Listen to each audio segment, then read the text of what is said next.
Well, good morning everybody, and welcome to the transition talk for primary parents who are about to approach secondary school. Normally we will have you in the conference room and talk to you live, but these are very different and challenging times. But we do look forward to you all joining us next year and seeing you in person at that time. So welcome to the secondary school. Our aim is to develop independent, resilient and happy children in the whole time while they're here at secondary, and we want to get your children where they want to go when they finish school, be it university, work, gap years or whatever they aim to do. Your children are ready for the move into secondary school and will probably amaze you at how they cope with all those teachers, with all those subjects and with all that organisation. We believe that to make it successful in secondary, it very much must be a partnership, and that's between school and home in all those teenage years. And we look forward to working with all of you in making those children very happy. For that to work, communication is vital, and please do speak with us if you have any concerns at any time while the children are in secondary school. And that goes to the leadership team, to teachers, counsellors, or anybody at school that you think can help you. So please do enjoy the journey through secondary school and have a great time.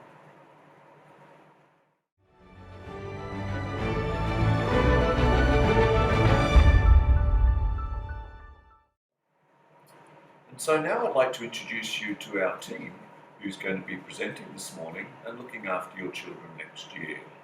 Phillips has been at BISP for a good number of years now, and he'll be taking over as the Key Stage 3 coordinator next year.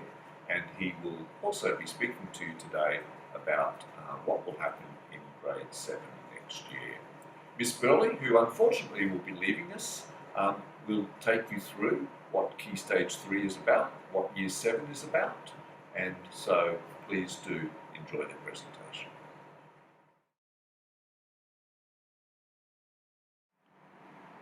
Good morning. My name is Phillips and I'm privileged to be the incoming Key Stage 3 coordinator here at British International School, Phuket. Before I talk about why I think this is such an important developmental age for the students here, I'd like to tell you a little bit about my background. I graduated from Birmingham University and went on to start a career in international communications. This was mainly for governments and corporate organisations, when speaking to someone on the other side of the world involved a satellite link with a 7-second delay. I'm sure many of you would remember those awkward television moments that created. I went on to start a British-based company, and this involved going back to the University of Exeter, where I started my educational career. I have been an assistant principal at a large Somerset school in the United Kingdom with over 2,000 students, and I've also worked for the UK government advising on computer science and computing curriculum matters. This is now my 3rd year at BISP, and I can truly say that despite a wide and varied number of professional roles, this has been by far my most rewarding to date. I'm immensely looking forward to this crucial transition for the students from primary to secondary, and I'm looking forward to leading them, making sure they are happy, they are safe, and that most of all they develop a love of learning that will stay with them both through their educational career as well as into their own professional careers.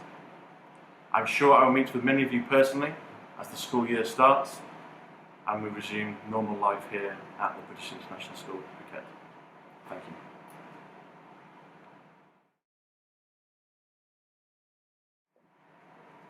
Good morning, and thank you for joining us this morning.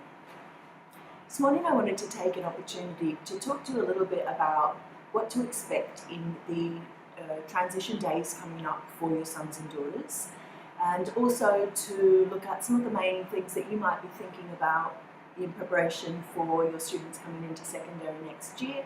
And lastly, I'd like to end with my top couple of tips about how to help your sons and daughters make a successful transition into secondary.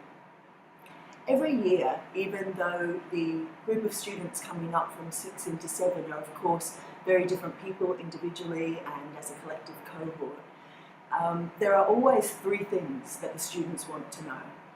And they're really simple. It goes like this. They want to know, am I going to get too much homework? What's this detention I've heard about, and should I be nervous? And when am I allowed to go to bake? That's all they're interested in finding out. So it's really quite simple, isn't it? We could do the transition for the students in 5 minutes. But of course they really have much bigger, deeper questions than that, and I'm sure that you do as parents as well. And hopefully we'll get to answer all of those today. So firstly, let's talk about what to expect later on this week as your sons and daughters participate in the transition days. The overall aims of these days are about allowing them to meet some secondary teachers and understanding how secondary works a little, and of course the opportunity to have their questions answered. Even though this year we'll be doing something obviously quite unusual by having a virtual transition, we'll still absolutely be able to meet those aims, and it's still really important for students to participate in this program. So we're really glad that we were able to continue it online. So during those 2 days, they will have a range of classes with different subject specialist teachers, for example, maths, MFL, humanities, and the teachers that they're working with may not be their teachers next year. But that's not what is important. It's about getting to know some secondary teachers. Built into these days are also the opportunities to work with Lee and myself, also with Mrs. Stockings, who's the head of wellbeing, and also the new head students, and have the opportunity to ask lots of questions of things that they're thinking about, that they're feeling nervous about or unsure about as they head into next year. I'm sure that they will have a wonderful 2 days, and it will help to put their mind at ease about heading up to secondary next year. Alright, moving on to some of the things that you might be thinking about. Firstly, let's talk about the curriculum. So, Key Stage 3 follows the national curriculum with a full suite of subjects, including, of course, the addition of Thai studies being here in Thailand. So the Key Stage 3 curriculum covers 13 or 12 subjects, the full suite of the national curriculum, as well as, of course, the addition of Thai studies, given that we are here in Phuket.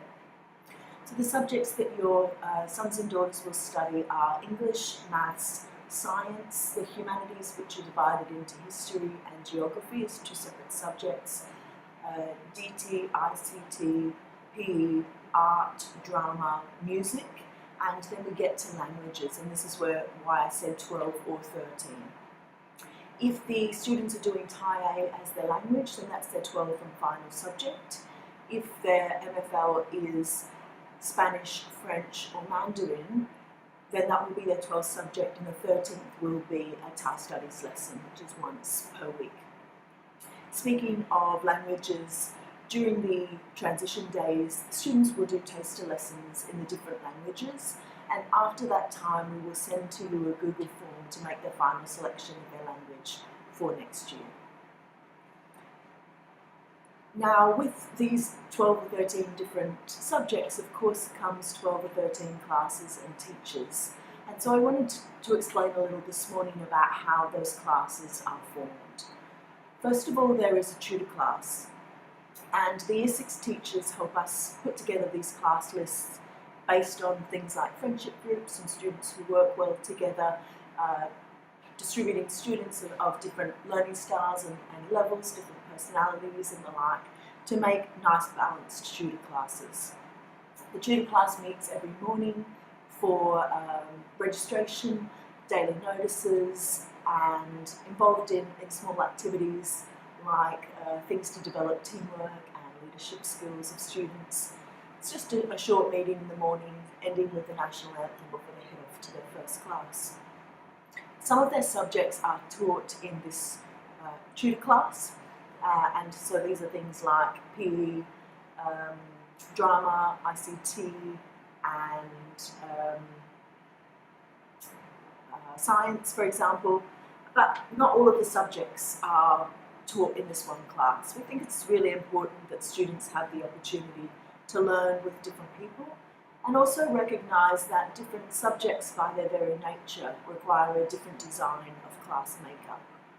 For example, maths is a subject which is ability set. We recognise that students in mathematics work best and are able to achieve their best potential when they're working in a class with students who can work at a similar pace to them. So the students who are able to work faster, who grasp new concepts faster, can then go deeper and be extended. But we know that if the teacher is working at this pace and other students are left behind, then that's of course detrimental to their progress. So whilst there will be setting in the maths classes, one of the things that I want to assure you today is that those class settings are very fluid. At any time during the year, if the teacher, in consultation with the head of faculty, feels that your son or daughter would be better placed to continue with their development by moving up a set or down a set, then that decision will be made. We don't just do it at the end of the year or even at the end of the term. Of course, they will consult with you about this, and it won't be a surprise to you that your son or daughter has moved classes. MFL, of course, is grouped by the students who choose the same language. And then another grouping that I wanted to explain was about English and humanities. So we recognise that English and humanities, based on the fact that there is a lot of group work and a lot of discussion, really works best for every student when the classes are mixed ability.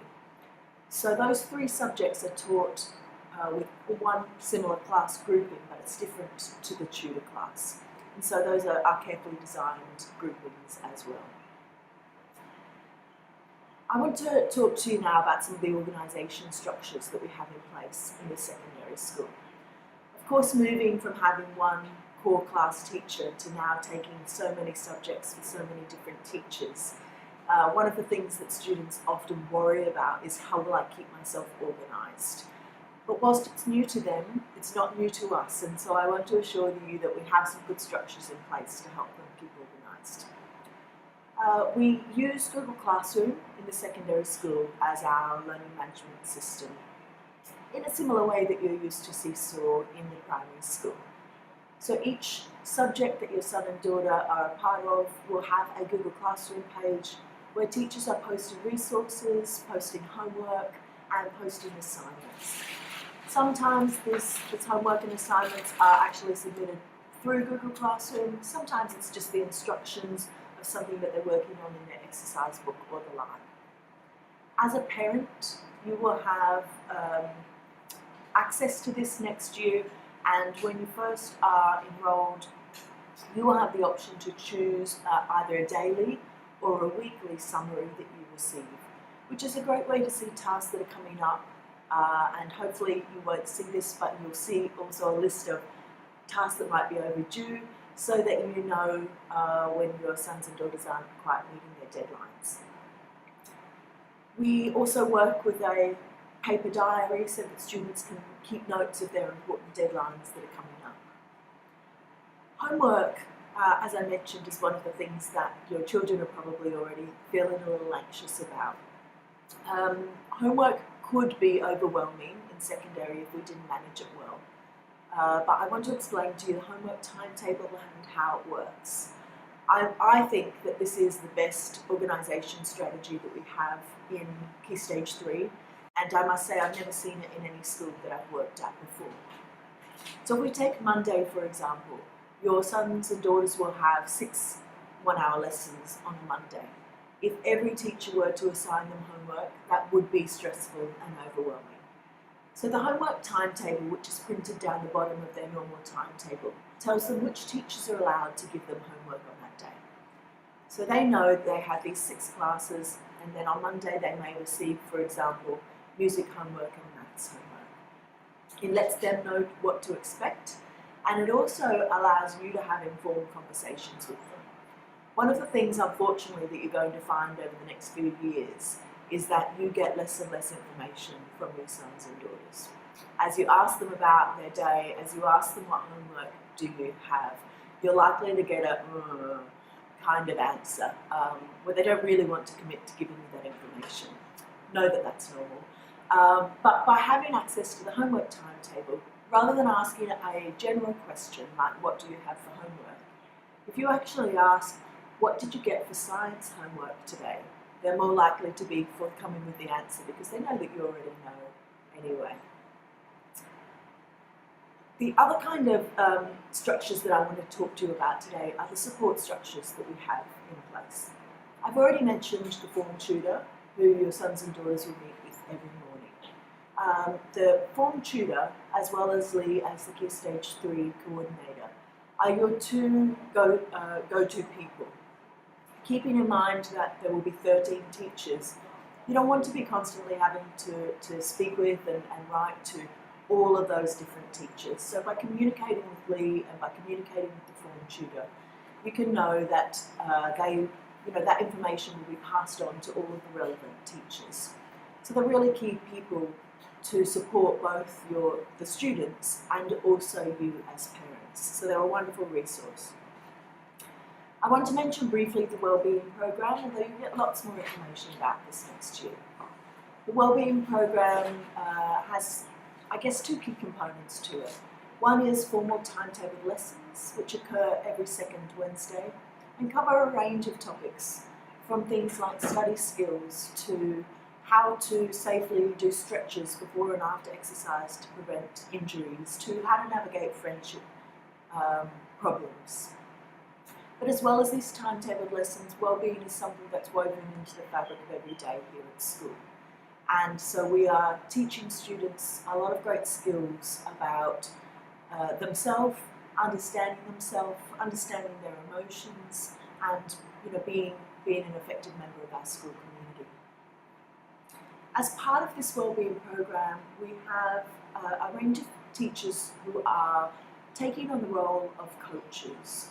And so we have support structures in place, whether that is academic or pastoral support that's needed for students. And these coaches can be someone who they check in with regularly, either over a short term or over a longer period as they're working through something that they're needing some extra support with. And of course we have our school counsellor as well. And in highlighting these people in these programs, I guess what I really want to highlight is that your sons and daughters aren't in this alone, and neither are you. As I end today, I want to point out what I think are the 3 top tips, 3 most important things to keep in mind to help your sons and daughters as they move into secondary next year. The first one might seem really obvious, but I think it's important. Punctuality to school. We begin with that morning registration period, as I said, before we head into first lesson. Some students don't consider themselves late unless they're late to period 1. But I can assure you that I find that the students who are late to registration or just arriving on time to get in the door for registration feel behind all day. They don't have that moment to settle. They take the wrong books to class because they don't have time to calmly grab their gear from their locker or their bag, and they miss important notices. So it's like they're playing catch up all the time. So trying to get your children to school on time is more important than you may think. Secondly, and I know Simon mentioned this already, communication is a key. Of course, encourage your sons and daughters to be their own advocates and to speak to to any of us when they are, finding something difficult or if they have a question. But if you know that they're not going to speak up, then please speak to us on their behalf. And sometimes as a parent, you'll need to make a tough call, and even though your sons and daughters have said, please don't tell Mr. Phillips, you might know that the best thing is actually, you need to tell Mr. Phillips. And my third thing is normalising emotions. It is totally normal that your sons and daughters might feel a bit nervous, a little bit stressed, a little bit anxious about coming into secondary next year. Let them know that that's okay and that other people will be feeling that way as well. Maybe you can share with them some times that you've faced change and uncertainty and you felt nervous as well. It's one of the things we try to do in our wellbeing program, is getting students to understand their emotions and know that feeling a range of emotions over the day is normal, which helps them then feel calm or when they experience these emotions, rather than thinking that there's something negative that they need to suppress. I hope that this information has been useful to you, but I also want you to know that this presentation today isn't the end of transition. It's not as though we put together with this presentation and now you know everything you need to know. I'll see you at Year 13 graduation. Of course it doesn't work like that. We'll continue to give you information next year. In fact, there'll be a beginning of the year presentation for Year 7 parents as well. But some of the things I've touched on today will be covered in much greater depth. But the idea of today is just to give you some of the things you might be thinking about so that you can have some guided conversations with your sons and daughters over the summer as they prepare for next year. Thank you so much for your time this morning, and I hope you found the presentation useful.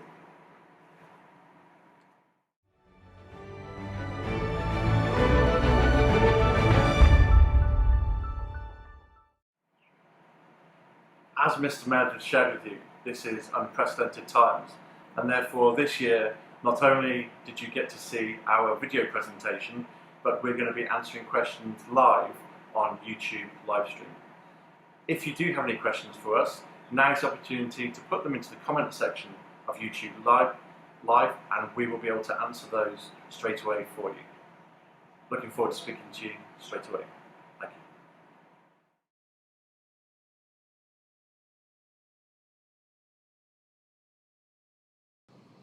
So, now live.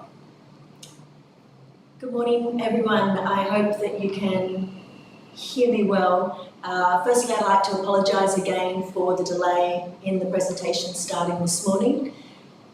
This section is now live. We're coming to you from school, and we're very happy to answer any questions that you might have. So please feel free to add them into the chat box, and we will get to the questions one by one as we can. We've already had a couple of questions as the presentation was starting about when school will open and the new protocols that will be in place. And I'd like to pass over to Mr. Meredith to answer that question, please. So good morning everybody, and welcome to the presentation. At this point I'm anticipating that our school will start on schedule in August as per the calendar that I sent to everybody yesterday. Obviously I can't confirm and guarantee that, but I think all going well that should be the case there. In terms of what protocols will be and what it will look like, we had some protocols as I shared them with you for the possible reopening, and I imagine that the protocols for August will be fairly similar, and that will be that the students will be temperature checked on arrival at school, that there'll be social distancing to some extent in the classroom, in the refectory, and around the place. I'm hoping that we can operate activities and get back into that. Again, it'll depend on general guidelines from the authorities. So as soon as I have the guidelines from the authorities, then I'll keep you updated and send the message to everybody for that. So great question. I can't predict next week at this point, but I'm fairly confident that by August things will have settled, and hopefully we'll be a bit more interactive in school. Go back to you, sir. See the chat box. So, no any questions?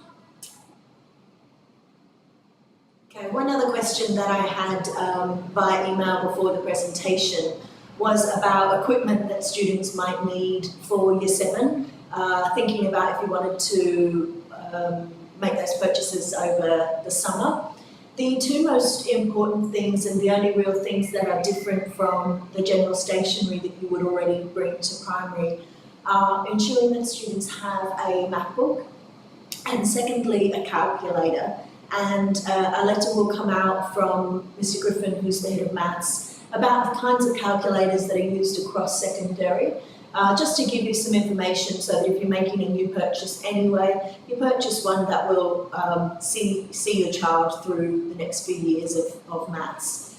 And then of course there's a different uniform in secondary, both the uniform and the PE kit, and so those things are available from the school store. All right, I can see a couple of other questions coming in. One is asking about after-school activities. Yes, we have a great program of after-school activities in the secondary school. There are a wide range of activities that cover sporting, cultural, academic, sort of life skill things as well, all the way from football to healthy cooking, drama clubs, performance clubs, public speaking, chess, board games, a really wide range of things. Students sign up for these activities per term, which means that rather than being locked in for the entire year, they can either continue with an activity if they really enjoyed it, or try something new each term. So more information will be available about that next year. Okay. Sure. So I can see some questions there about summer sports camps. Would they be allowed over the holidays? And I'll pass over to Mr. Meredith for this one. Yeah, so very good question. At this point in time, I'm hoping that we will be offering summer sports camps. All the coaches are currently putting together programs and particular offers that we should be able to offer. So that's all in process. All I'm waiting for now is final permission from the authorities about opening the campus up to the students. So as soon as we get more information, then I will pass that on. And as I said, the sports coaches are already putting together programs and opportunities for the students. So if we're allowed to open the campus to students, which at this point I am anticipating we will be, probably from 1st of July onwards. I don't expect it will be in that first 10 days after we finish. I think June probably not. Maybe if we are, then that's good, but I don't think it will be. I think it will probably be from 1st of July. As soon as I get the go-ahead, I will get that information out to all parents so that you can sign up and select particular activities if you want. So just waiting for final permission on that one. There's another one down the bottom there for you, Simon, about new staff. Okay. Okay, good. So are there any new teachers who are meant to come to BIS? So basically, we don't have a lot of new teachers. Our staff turnover is very low. I will email the teachers that are leaving to you shortly. I think we're only losing 3 in primary and about 6 in secondary school. So the turnover is very low there. Some of those teachers are already in Thailand, so they are not leaving the country, so they will be able to commence straight away, so there won't be any problem with that. As for the other teachers, if they remain stuck overseas, then we will be able to cover them. I'm not anticipating that we're going to have a full complement of students anyway in August, because if they're stuck overseas, then a lot of students and families may well be stuck overseas as well. And so what we will do is we have in place an alternate timetable where some teachers will be taking in-class classes and other teachers will be taking online learning. So if they remain overseas, there's probably going to be only about 5 of them, I think, where that's going to be problematic. We will be able to cover them internally because we'll have lower numbers, so that will be okay there. The next, one of the other questions as well, will there be a chance for new students to have a physical transition to secondary? Yep, so Ms. Burley will go through that. In terms of that, I guess what we need to consider is that whilst it's unusual that we're doing the primary to secondary transition online this year, it still actually will achieve all of the same aims. And so I'm feeling very confident that this transition program, the way we're running it this year, will still allow students to feel really confident coming into next year. The aims every year are to allow your children to meet some secondary teachers, which they will absolutely do in the online sessions. They will have 10 sessions over the 2 days, and some of those are run by more than one staff member, and so they'll be meeting more than 10 secondary teachers. It's also to get a feel for the day, which they very much still will do online. The way we have been running online learning in secondary is following the daily timetable, so the same lesson times, the same lesson numbers, and so that's the experience that they will also have online. And then of course the other real goal is to have your sons and daughters to have the opportunity to ask the questions that they want to know and find out the answers. And so we have built into the 2-day program different sessions with different staff members where they get to have some of those questions answered. Some of them will be with Lee and myself, some will be with the head students and Mr. Stockings, who's the head of student wellbeing. So in different aspects of the school, they'll get a chance to ask lots of questions and find out that information. So I feel very confident that the online format will still allow the transition to go very, very smoothly. And I think that linking into that, I can see a question about if the school is still closed at the start of term, how will we manage introducing the children to different subjects and teachers and whatnot in an online format. As I said, I think by following our school day, we will be able to do that very smoothly. They will still have all of their teachers, all of their subjects, all of their classes in an online format. We have this term as a secondary school, had to think very hard about how we manage some subjects in particular that are very practical, like PE, design technology, art and drama. So that's been some of the challenges in those subjects areas. Myself, I'm an English and TOK teacher, and I'm very much used to doing a lot of discussion and debate and group work. And so we've, each faculty has had something that we've had to think about, all right, how are we going to do this? How are we going to do science without access to equipment, for example? But I feel that we've been very, very successful in achieving the educational goals of each of the subjects, even though the format of them might look very different. So I hope that gives you a sense of how we would be able to achieve that next year by following our timetable, by allowing students to access the full curriculum, even if that is in an online environment. If there are any questions up ahead that we've missed over, please feel free to retype it in, but I think we've covered all of the questions that we've had so far. Oh, will the students get the schedule ahead of time? Their timetable and their classes are really released on the first day, but sometimes you can access these there is a student portal and also a parent portal, and they will be available there. But really, they will have information by the end of the transition days about what subjects to expect and what the timetable looks like. I'll show them a sample timetable, and I'm also going to explain to them the homework timetable that I explained to you in the first part of the presentation, because as I indicated, I know that is one of their biggest concerns coming forward, that they're worried about having too much homework, and so I'll explain how it works. I have a question there about homework. So the way that the homework works, firstly there's a homework timetable which allocates which subjects students should expect to receive homework for on any given day. That is printed on their physical timetable, and it does not change throughout the year.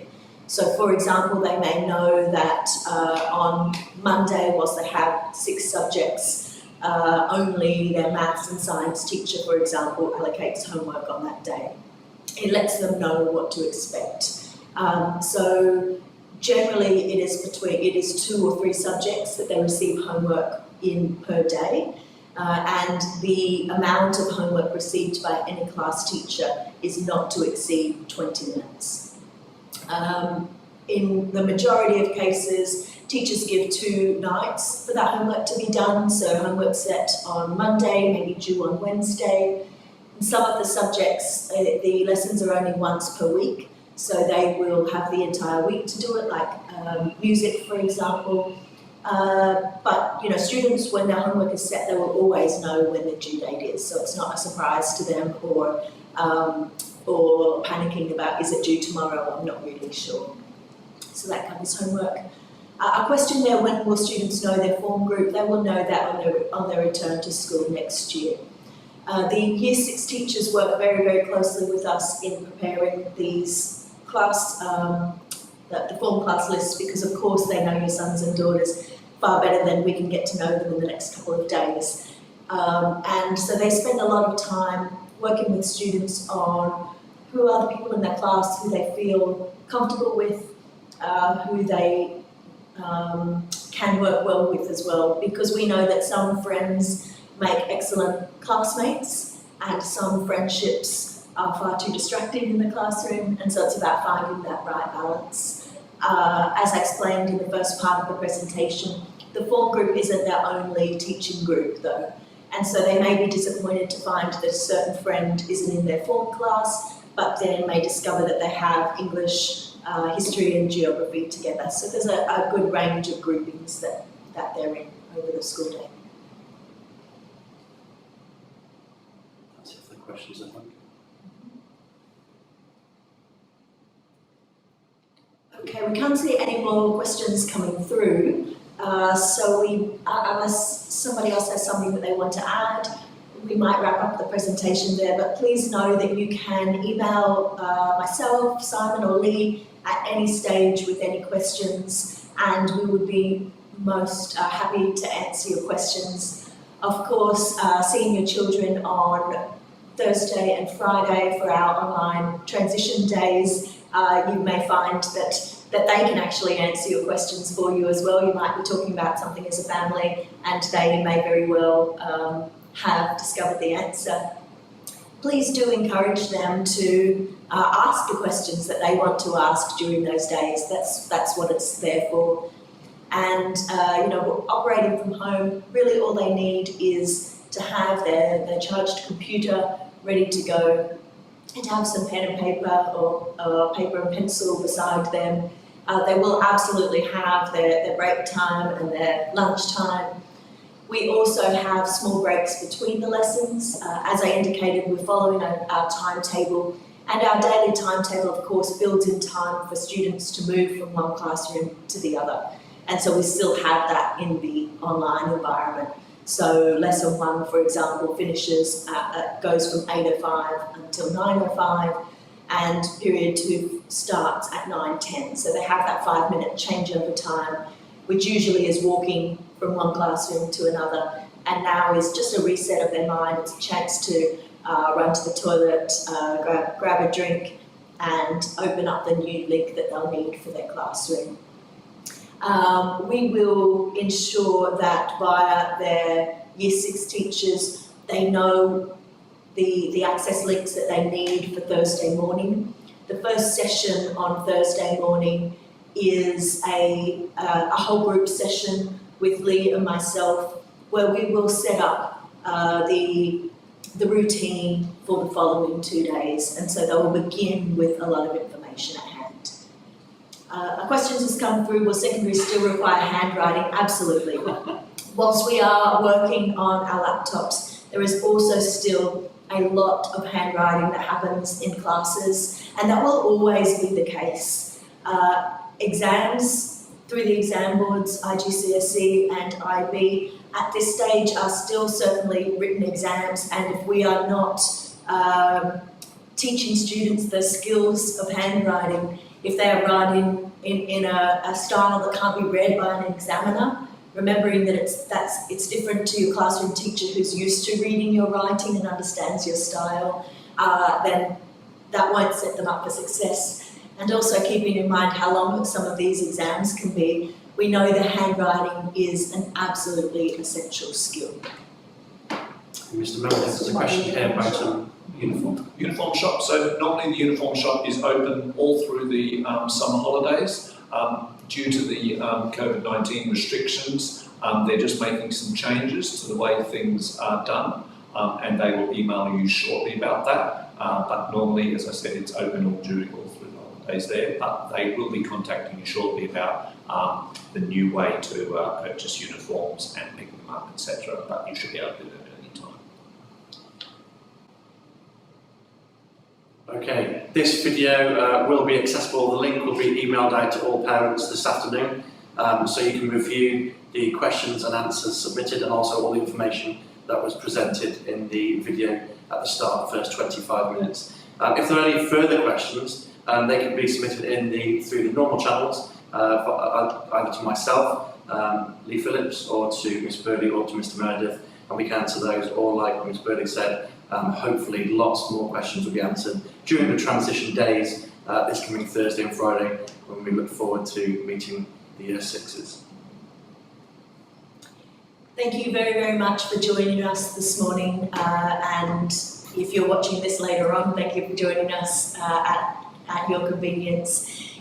I think one of the most important things to keep in mind that school is really a partnership between parents and teachers, and if we are working together, then we have the best chance to help support your sons and daughters, and that journey as a team starts with us now. As I indicated before, it certainly doesn't end now. Please don't feel like this is the presentation, now we're done, we're good to go. This is an opening conversation, and we will have lots more opportunities to continue to work together as we support your sons and daughters into their entry to the secondary school. Thank you so much.